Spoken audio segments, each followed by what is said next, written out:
గుంటూరు జిల్లా కేంద్రంలో cotton search నిర్వహించారు పోలీసులు. ఈ సెర్చ్లో ఆరండల్పేట సిఐ ఆరోగ్యరాజు, నగరపాలెం సిఐ సత్యనారాయణ, ఎస్ఐలు, పోలీసు సిబ్బంది పాల్గొన్నారు. ఆరండల్పేట పోలీస్ స్టేషన్ పరిధిలో ఏదైనా సమస్య వస్తే వెంటనే సమాచారం ఇవ్వాలని సిఐ ఆరోగ్యరాజు తెలిపారు. ఏదైనా సమస్య ఉంటే వెంటనే సమాచారం అందించాలని, సమాచారం అందిన వెంటనే చర్యలు తీసుకుంటామన్నారు. అంతేకాకుండా సమాచారం అందించిన వారి వివరాలు గోప్యంగా ఉంచడం జరుగుతుందని తెలిపారు. కార్డినల్ సెర్చ్ అంటే మన ఏరియా మొత్తం నిర్బంధించేసి ప్రతి ఇంటిని వెరిఫై చేసి ఏ ఇంట్లో ఎవరు ఉంటున్నారు, ఎక్కడైనా గంజాయికి సంబంధించినది ఉందా అనే విషయం మీద తీసుకురావడం జరిగింది. దానికి సంబంధించి రికార్డ్ లేని వెహికల్స్ ను కూడా తీసుకోవడం జరిగింది.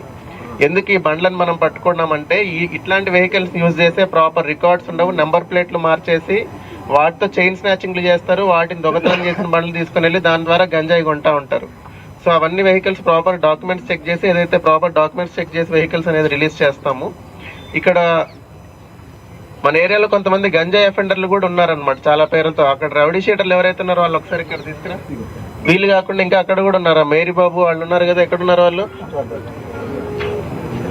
షీట్లు ఓపెన్ చేసినాము. ప్రతి వారం పోలీస్ స్టేషన్కి వస్తారు, కౌన్సిలింగ్ ఇస్తాము, చెప్పాల్సిన పద్ధతిలో చెప్తాము. ఇంకా కొత్త అఫెన్సులు చేయడానికి కూడా వీళ్ళకి చాలా భయంగానే ఉంది. ఇది కాకుండా వీళ్ళ వల్ల ఏదైనా ఇబ్బంది ఉందమ్మా మీకేమన్నా, మీ ఏరియాకి సంబంధించిన రౌడీ షీటర్లు వీళ్ళ వల్ల? ప్రస్తుతానికి ఇబ్బంది ఏం లేదు.